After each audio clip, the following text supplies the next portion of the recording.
안녕하세요. 사랑하는 성도님, 영혼의 샘물 은혜의 자리에 오심을 축복합니다. 생명의 주님이 우리와 함께 하십니다. 우리와 함께 하시는 주님을 찬양합니다. 기도합시다. 사랑과 은혜의 주님 감사합니다. 주님께서 저희들을 얼마나 사랑하시는지 그 놀라운 십자가의 은혜와 능력으로 저희들을 구원하시고 살리시고 복된 믿음의 길 걷게 하시고 또한 매일 말씀으로 먹이시고 세워주시니 감사합니다. 또한 우리에게 그동안 신명기의 말씀을 통하여 하나님의 놀랍고 거룩한 생명의 율법의 말씀을 먹여주시니 감사합니다. 오늘도 주님 은혜 안에 우리의 마음을 열어주시고 인도하여 주셔서 말씀으로 세워지는 우리의 삶, 말씀으로 하나가 되는 우리의 삶, 말씀으로 오직 주님의 뜻을 분별하며 순종하며 나아가는 진정한 제자의 삶을 살 수 있도록 오늘도 은혜로 함께하여 주시옵소서. 예수님 이름으로 기도합니다. 아멘. 오늘 말씀은 신명기 34장 1절에서 12절입니다.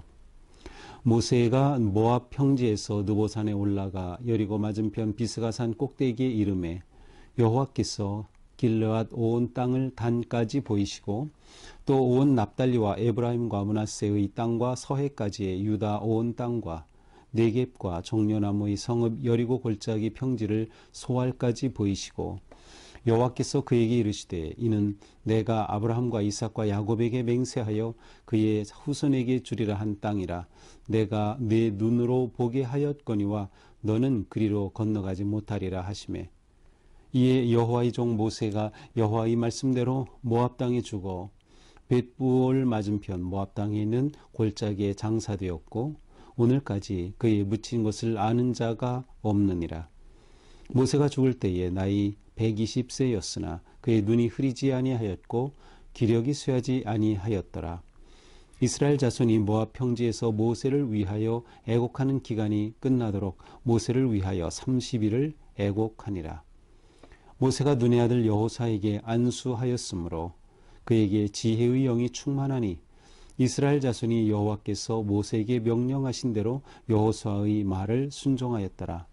그 후에는 이스라엘의 모세와 같은 선지자가 일어나지 못하였나니 모세는 여호와께서 대면하여 아시던 자요 여호와께서 그를 애굽 땅에 보내사 바로와 그의 모든 신하와 그의 온 땅의 모든 이적과 기사와 모든 큰 권능과 위엄을 행하게 하심에 온 이스라엘의 목전에서 그것을 행한 자이더라.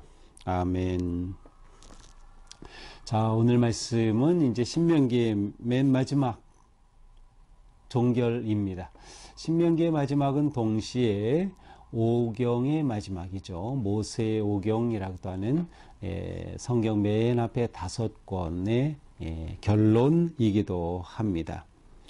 오늘 말씀은 모세의 죽음을 전해주고 있습니다. 자, 신명기가 모세가 기록한 책이다라고 한다면 모세의 죽음에 관한 것은 모세가 기록할 수 없었겠죠. 자신의 죽음을 이렇게 기록하지 못했을 겁니다.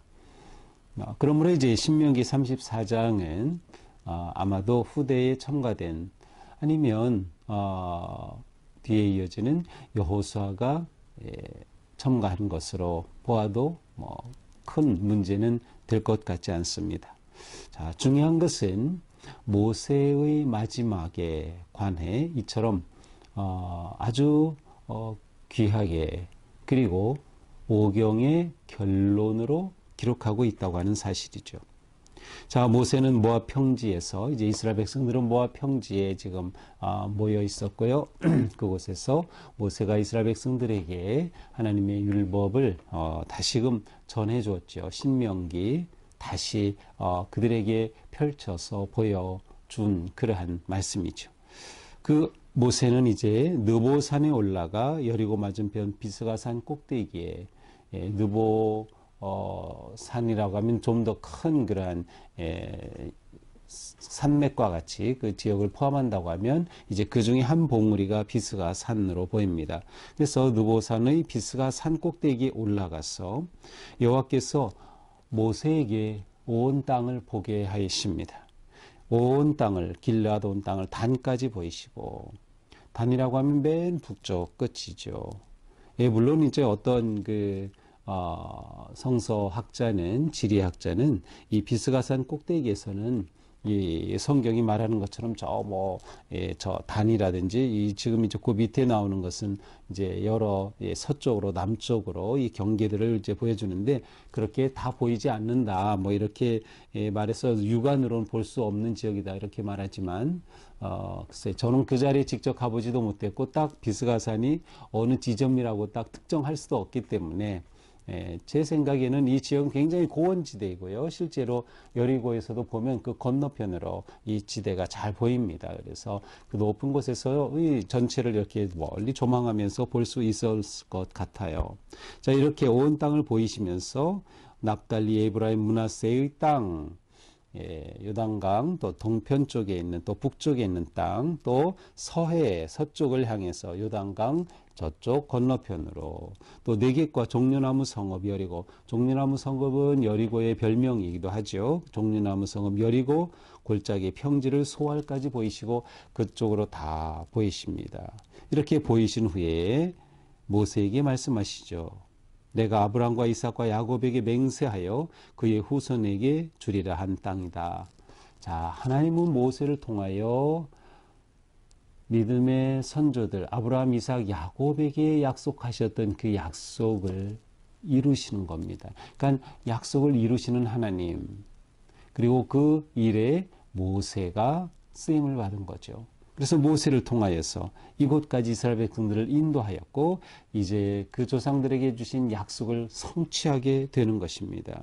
바로 그 땅이다. 보아라. 이 땅이 바로 약속한 그 땅이다. 내가 내 눈으로 보게 하였거니와 너는 그리로 건너가지 못하리라. 자, 앞에서도 우리는 보았어요. 하나님께서 모세에게 내가 그 땅으로 가지 못한다라고 하는 그것을 보았고 그 이유가 모세가 하나님 앞에 거룩하게 행동하지 못했다고 하는 반석을 명령하지 않고 지팡이로 쳤다고 하는 뭐 이러한 내용들을 우리가 보았죠. 자, 그런데 여기서도 하나님은 똑같이 말씀하시는 거예요. 자, 네 눈으로 다 보았지. 그런데 너는 그곳으로 가지는 못한다. 일단 하나님께서는 모세에게 이 땅을 보여주심으로 하나님은 약속을, 언약을 이루시는 신실하신 하나님이심을 증거하는 거죠. 이것이 곧 하나님이에요. 하나님은 약속하신 것을 다 이루시는 신실하신 하나님. 문제는 뭐예요? 하나님이 택하신 백성들이 문제인 거죠. 하나님은 신실하셔요. 모든 것을 다 이루셔요. 그러나 그 백성들은 정말 모세를 통해 준 그 말씀 그대로 따르며 그들 또한 하나님 앞에 신실해야 하는데 이제 정말 그럴까? 모세의 마지막 이 순간은 하나님의 어떤 분이신가를 확실하게 보여주시는 겁니다. 자, 그러나 모세는 그 땅에 직접 들어갈 수 없었어요. 우리는 앞에서 모세가 그곳으로 들어가고 싶다고 하나님께 기도한 것도 보았죠. 하지만 하나님은 허락하지 않으셨어요. 자, 이것은 모세에게 개인적으로 볼 때에는 굉장히 서운한 것이 될 수도 있겠어요. 내가 이렇게 하나님께 순종하여 이끌어왔는데 그 땅 여기 건너가면 바로 약속의 땅 그 땅 밟아보지도 못하게 하시다니 너무하신 하나님이라고 할지도 모르겠어요. 그러나 곰곰이 생각해 보면 모세의 사명은 여기까지입니다. 모세의 사명은 여기까지. 이것이 하나님이 계획하신 모세의 길이었어요. 만약 모세가 여전히 뒤에 나오면 이제 건강하다고 나오는데 그러한 모세가 정말 요단 서편까지 그 가나안 땅으로 들어가서 그 땅을 차지하고 하는 모든 일까지 모세가 하게 되었다. 글쎄요. 그러면 정말 잘 해냈을까요? 아니면 모세는 이스라엘 백성들에게 하나님과 같은 존재가 되었을까요? 곰곰이 생각해 보면 아마도 모세는 만약 그 땅을 건너갔다고 하면 그 땅을 밟아보는 그 기쁨과 영광은 있었겠지만 모세의 말년이 오히려 지금까지 쌓아온 그 아름답고 선한 하나님께 순종하고 율법을 전해주고 백성들을 세웠던 그의 그 선하고 아름다운 삶이 일순간 다 무너질 수도 있었겠다라는 생각이 들어요. 결국 최고로 좋은 이 시점에서 은퇴하는 것이 모세에게는 가장 영광스러운 것이었습니다.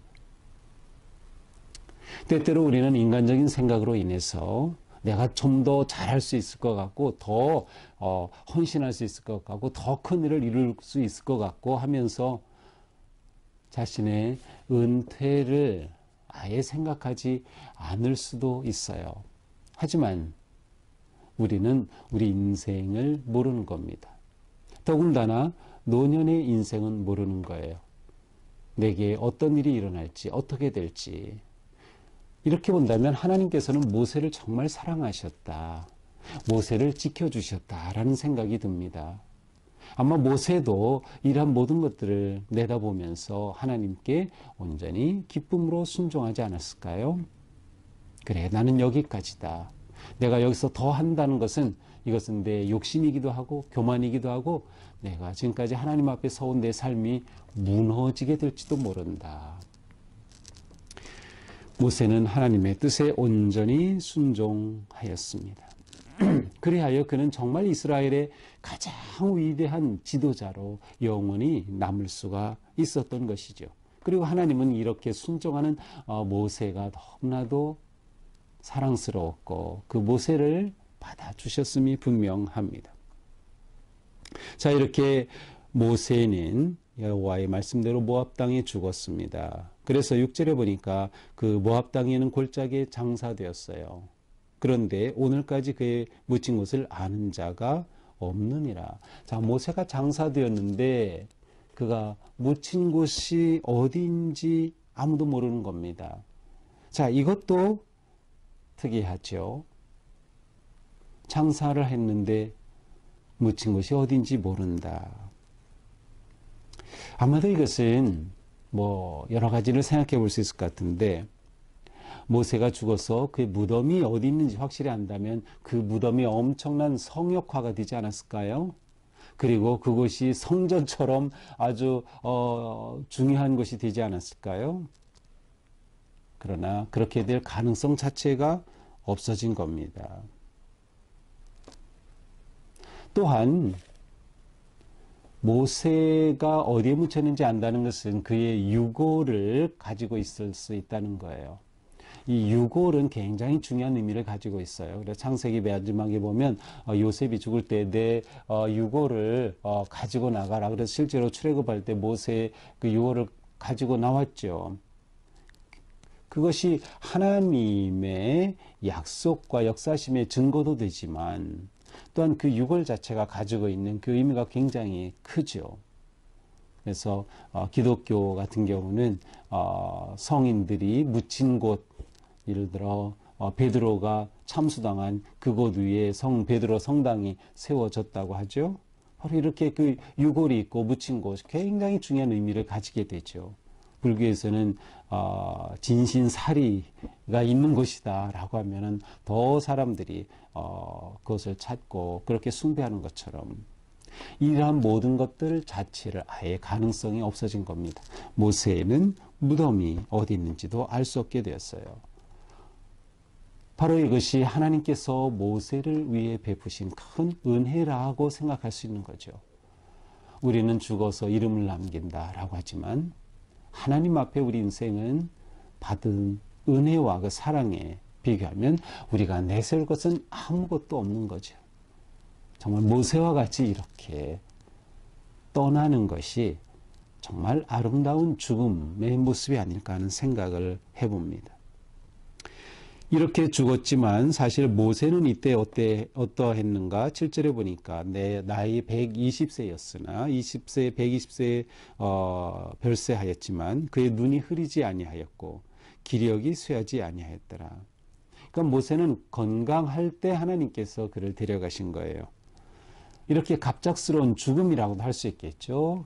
바로 이 갑작스러운 죽음을 이스라엘 백성들은 만약에 무덤이 있었다면, 그리고 유골이 남아 있었다면, 아니면 이러한 죽음이 없이 그대로 그들과 함께 건너갔다고 하면 모세에 대한 그러한 일어났을 일들을 생각해 보면 하나님께서 하신 일은 정말 귀한 일이다라는 그런 생각을 하게 됩니다.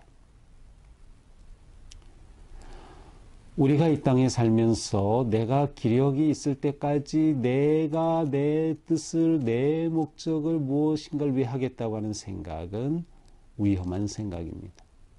우리에게 중요한 건 뭘까요? 내 기력이 중요한 게 아니라 하나님이 나를 사용하시는 것, 하나님의 뜻을 내가 순종하고 이루어가는 것, 이것이 우리에게 더 중요한 거겠죠. 모세는 이렇게 온전히 자신의 삶을 하나님의 나라, 백성을 위해서 다 헌신하였습니다. 이제 백성들은 이 위대한 지도자였던 모세를 위하여 30일을 애곡하였습니다. 자, 모세는 이렇게 죽기 전에 9절에 보니까 눈의 아들 여호수아에게 안수하여서 그에게 리더십을 이어줍니다. 리더십 계승이 일어난 것이죠. 이렇게 안수하니 지혜의 영이 충만하였다. 이스라엘 자손이 여호와께서 모세에게 명령하신 대로 여호수아의 말을 순종하더라. 자, 모세는 절대적인 지도자였어요. 모세 앞에 모든 이스라엘 백성들은 아멘, 아멘 할 수밖에 없죠. 이러한 모세가 떠났지만 모세가 안수하여 여호수아를 세우므로 그 여호수아는 또한 이스라엘 백성들의 지도자로서 온전히 존경과 또 순종을 할 수밖에 없는 귀한 지도자로 세워진 겁니다. 자, 모세는 그의 마지막 그냥 갑자기 죽은 것으로 끝난 것이 아니에요. 그는 하나님께서 인도하심을 따랐기 때문에 후계자를 잘 세웠던 겁니다. 안수하였습니다. 그가 안수할 때 지혜의 영이 충만했습니다. 물론 민수기 27장에 가서 보면은 여호수아에게는 지혜의 영이 충만함으로 모세가 안수하였다라고 되어 있어요. 순서가 다릅니다. 반대로 되어 있어요. 이 신명기에서는 모세가 안수하니 지혜의 영이 충만했다고 하고 민수기에서는 이미 지혜의 영이 충만함으로 안수해라 이렇게 되어 있어요. 중요한 것은 모세의 뒤를 이을 여호수아가 세워졌다라고 하는 것이죠. 그리고 모세와 함께 하였던 것처럼 여호수아에게도 지혜의 영, 하나님의 영이 함께 하셨기에 그는 이스라엘 백성들이 온전히 순종하고 따를 그러한 위대한 지도자로 또한 세워졌던 것이에요. 자, 이렇게 보면 모세는 정말 그의 인생을 너무나도 아름답게 마무리하고 있어요. 후계자까지 또한 자신이 어쩌면 남길 수도 있는 오점 없이 하나님의 뜻에 온전히 순종하며 인생을 마무리하였던 것이죠. 자, 10절에서 12절은 그의 무덤이 어디 있는지도 모르기 때문에 비문은 아니지만 비문에 새겨지는 그러한 내용과 같이 기록되어 있어요. 그 후에 이스라엘의 모세와 같은 선지자가 일어나지 못하였나니 모세는 여호와께서 대면하여 아시던 자요. 여호와께서 그를 애굽 땅에 보내사 바로와 그의 모든 신하와 그의 온 땅의 모든 이적과 기사와 모든 권능과 위엄을 행하게 하심에 온 이스라엘 목전에서 그것을 행한 자이더라. 자, 모세에 대한 한 문장 결론입니다. 비문과 같이 딱 이렇게 기록해 놓았습니다. 바로 모세는 이처럼 이스라엘 역사의 중심에서 이스라엘 민족을 형성하고 하나님의 백성, 하나님의 나라를 형성하는데 하나님 앞에 거룩하게 쓰임을 받았던 정말 훌륭한 지도자였습니다. 자, 이렇게 오늘 우리는 모세의 마지막 죽음의 순간을 보게 됩니다. 자, 오늘 말씀을 보면서 우리는 너무도 중요한 것을 생각하게 됩니다. 그것은 바로 모세는 죽음조차 정말 아름다운 사람이었다라고 하는 것이죠. 죽음이 아름다운 사람. 정말 이러한 삶을 우리가 살 수 있다면 얼마나 복된 존재일까요? 우리는 누구나 다 이와 같은 아름다운 삶 살기를 원하죠. 또 아름다운 죽음을 맞이할 수 있기를 바라고 있습니다. 어떠한 삶이 정말 죽음조차 아름다운 삶이 될 수 있을까요? 어떻게 죽음을 맞이하는 것이 아름다운 죽음일까요? 모세를 보면 중요한 것은 사명을 따르는 삶이라는 것을 알 수 있어요. 사명을 따르는 삶이라면 그 죽음은 모두 아름다운 죽음이 될 수 있다는 거죠.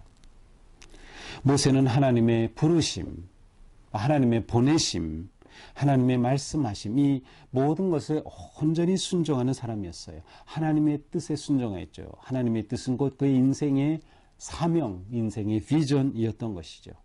사명을 따라 사는 삶이 행복한 삶이죠. 비전을 따라 사는 삶이 복된 삶이죠.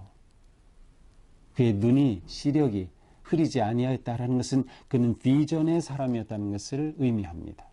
모세는 죽을 때까지 하나님의 뜻, 하나님의 그 꿈, 그 비전을 놓치지 않았습니다.